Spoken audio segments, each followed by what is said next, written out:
And freedom is something that you just don't take for granted. In my lifetime, somebody said that I'm a has-been, but look where I has been. We've been to Hawaii several times, and one time we took a group to Hawaii, and we were standing on the memorial over the Arizona, and they have the names of all of the men that are entombed there on December 7th. And I had a gentleman with me. He was a member of my church. He and his wife went. And he stood there with tears in his eyes because he said, I knew most of them. He was on the Arizona, and they transferred him to a destroyer 2 weeks before the Day of Infamy. And all of a sudden, that became real to me. But it's just something in a book. Then we went to the, what's it called? The Punch Bowl Cemetery. Looks like a punch bowl. And there are 1,000+ graves, and only has one plaque on each one. And the little plaque says, unknown, December 7th, 1941. Our son was in the service, and he was stationed in Germany. And we went to visit, and we went to Paris. And we stood in the Eiffel Tower and all that. And I wanted so badly to go to Normandy, but we just couldn't work it out. We have Memorial Day and we have 4th of July. But these days should mean more to us than just a holiday to cook out. And so I entitled this message this morning, Declaration of Dependence. Jesus said in verse 31 through 36 of John 8, Then said Jesus to those Jews which believed on him, If you continue in my word, then are ye my disciples indeed. And ye shall know the truth, and the truth shall make you free. They answered him, they said, We be Abraham's seed, and we're never in bondage to any man, nor how sayest thou, ye shall be made free? Jesus answered them, Verily, verily, I say unto you, whosoever committeth sin is the servant of sin. And the servant abideth not in the house forever, but the Son abideth ever.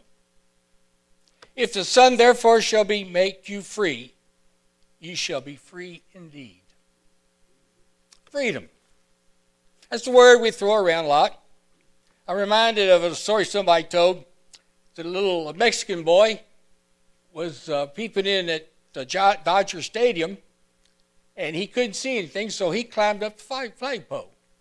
And he's climbing up the flagpole, and he's standing there on the flagpole, and everybody stood and saying, his name was Jose, and they got him and said, Jose, can you see? Yes, perfectly. But do we know what it means? Our forefathers, many of them gave their lives so that we could sit here and worship. And there are people in our state capitals and in Washington who want to take away many of our freedoms. I watch Johnny Carson on Anthem TV, and we get it on the cable. And he goes back, back in the 70s, 80s, and early 90s. If Johnny Carson were alive today and did what he said, he would be in trouble. But he got away with it back then. And you can see how the changes is coming. See, we've really prospered what other people have done for us. We stand on the shoulders of giants. People who have given their very life so that we could just meet here and worship. We have one of the highest standards of living in the world. Is it any wonder they want to come to our country? Over 1 million people come every day into this country. And what's interesting, when I was what's called director of missions back then, I talked to a lot of farmers, maybe y'all included, and the Mexicans would have a group. And the farmer would talk to one Mexican because he could speak English, the rest of them couldn't. And they would determine how much they would pay each one to do the hay, or how much one would put tobacco, or whatever. He said the only problem is a farmer could come over and say, hey, I'll pay you $1 more an hour if you come over. And there they go. But they work. Recently we had new carpet put down. All three of them were from Honduras, I think. Only one could speak English. But they're willing to work. I don't know where people, how they do it, don't want to work. Every place in town you see help wanted, help wanted. It's interesting. But you see, we could live in freedom and not be free. Drugs, alcohol. I remember a young man that we arrested for drugs. And he was in his 20s. And I said, why do you take these drugs? I want to get a buzz. And I've had the honor, you might say, I saw the EMTs bring a woman back to life who OD'd. It's not a pretty sight.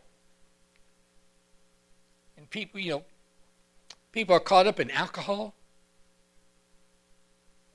We've got one of the big problems in this state, and now all the states, is sex slaves.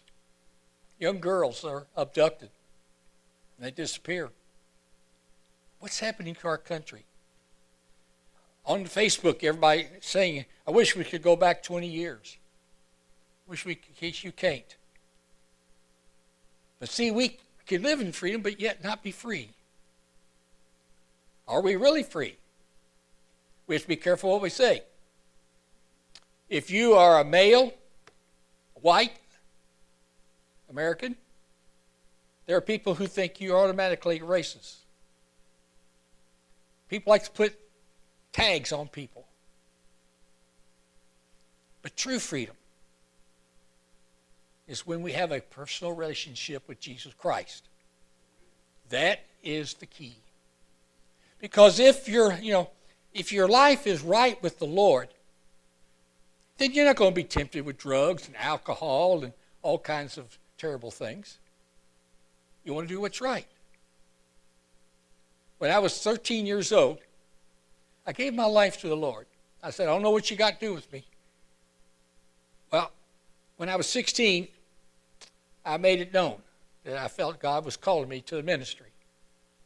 And I told my dad. My dad was raised Catholic, but he made the unpardonable sin. He married a Baptist girl. And because of that, he was kicked out of the church. And when I told my dad I was going into ministry, you know what he said? They'll hurt you. They'll hurt you. And he's right.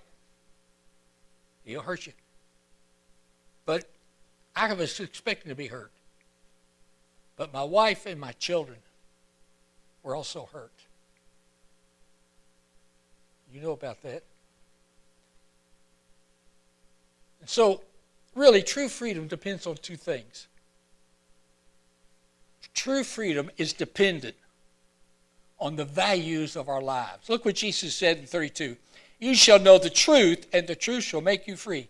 You know one of the good things about telling the truth? You don't have to remember what you said.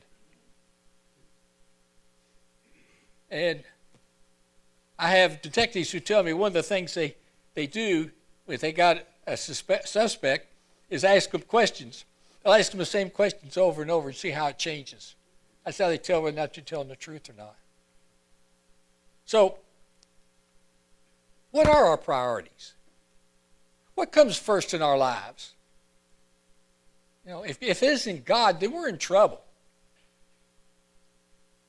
Drugs and alcohol, success at any cost, getting all I can, get all you can and can all you get.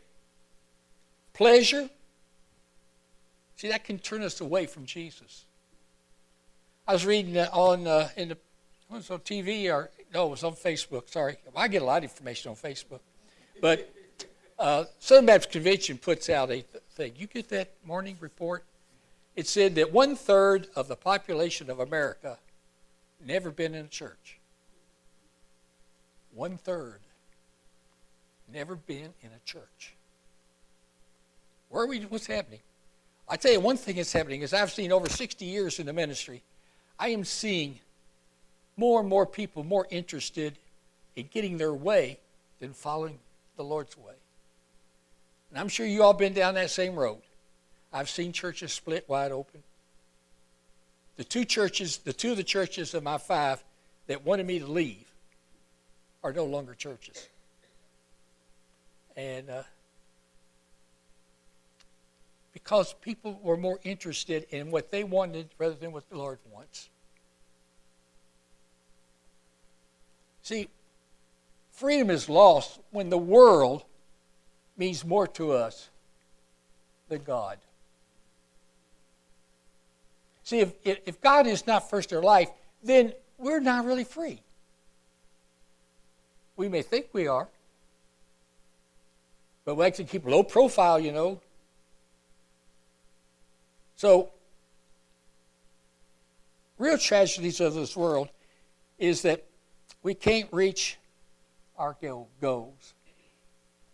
What are you striving for? I remember in junior high school, we had a motto. It said, "Not at the top, but climbing." And at the top of it was a hill, a boy and girl walking up a winding hill, and at the top says success. Nothing succeeds like success, they say. I know of men who spent more time in the office than they did at home. Then they wondered why their kids and their wives were the way they were. Let me tell you something. The ladder of success is empty at the top. What happens when you do get to the top? What happens then?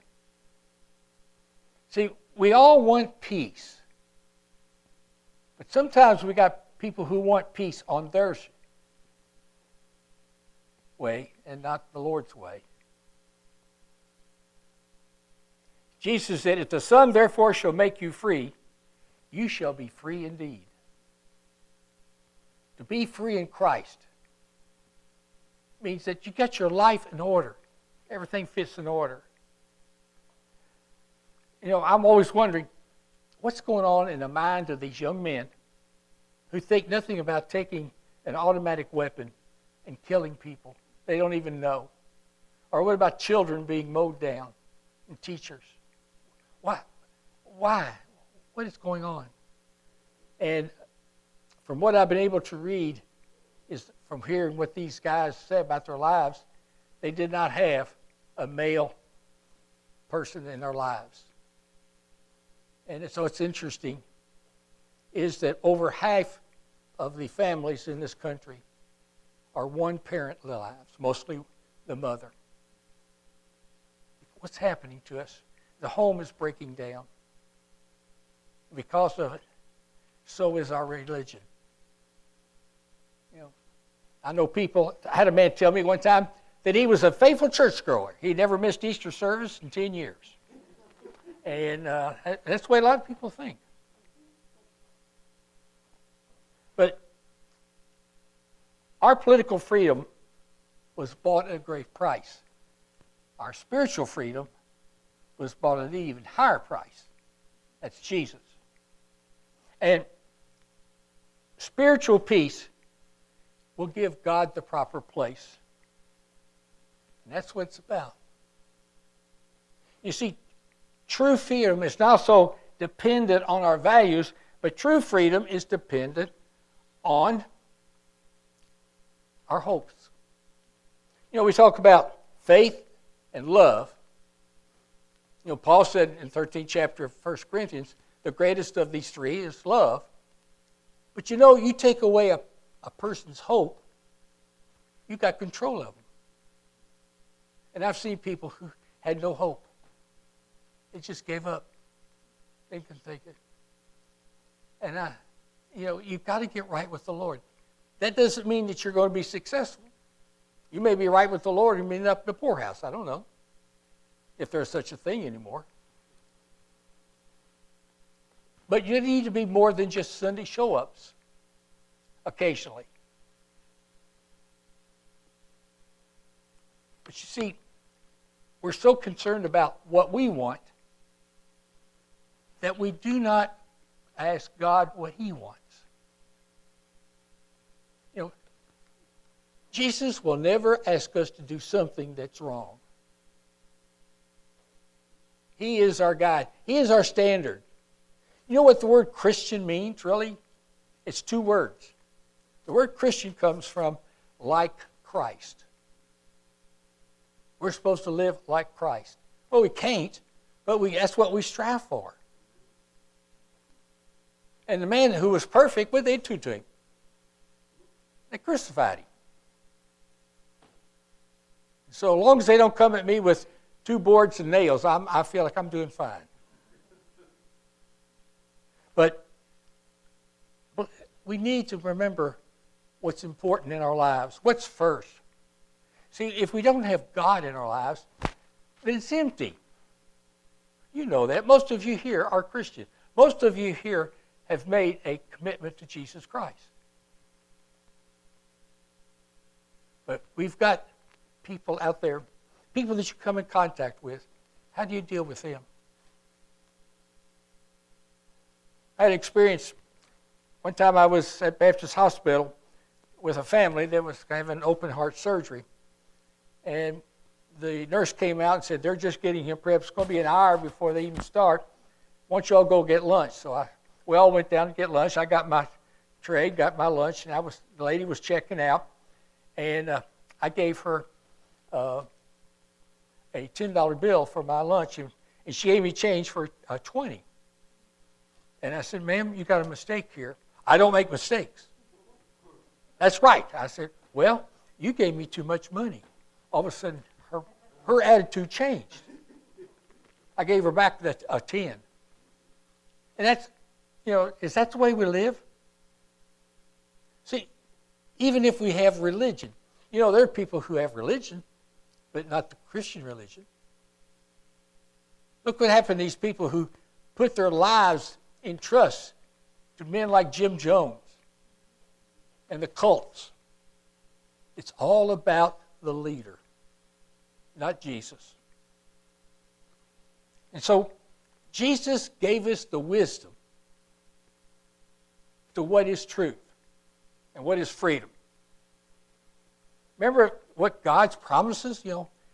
Jesus promised that I will be with you always. And he said, if you just seek the kingdom of God, then everything falls in line. Everything fits. But, see, our purpose in life, everybody has a purpose in life. Every child is born. Every child that is conceived, God has a purpose for that person.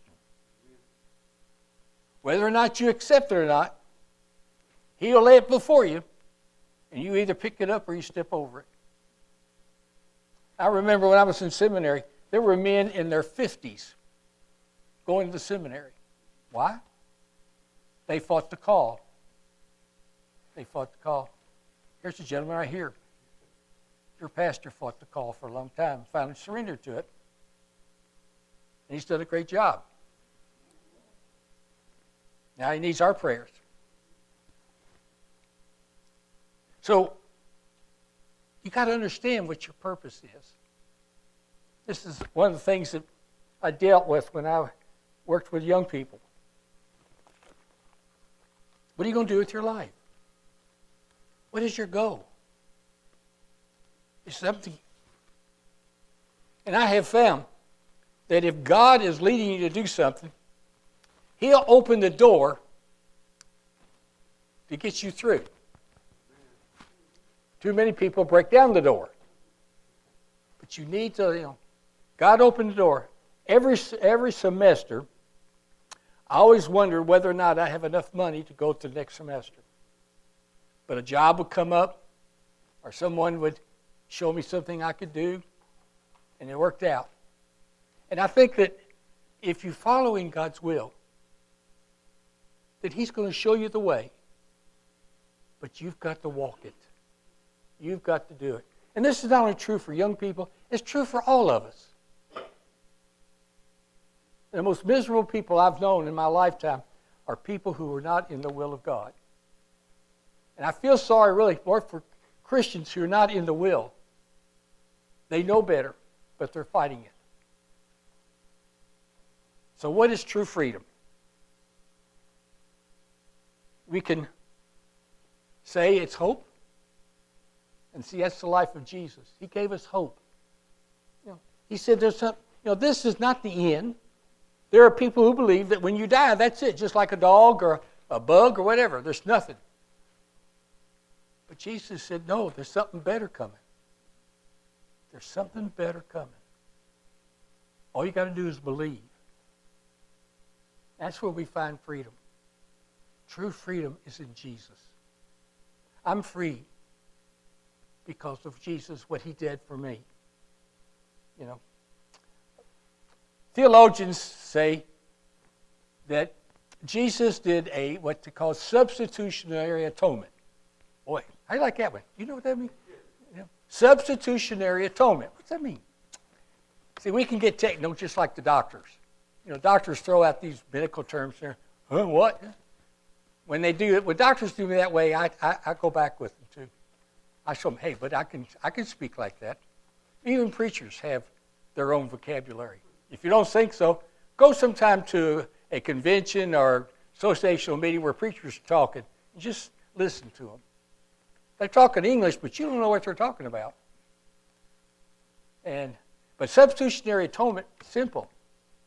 Jesus took our place on the cross. That's what it means. We should be on that cross. We're a Barabbas.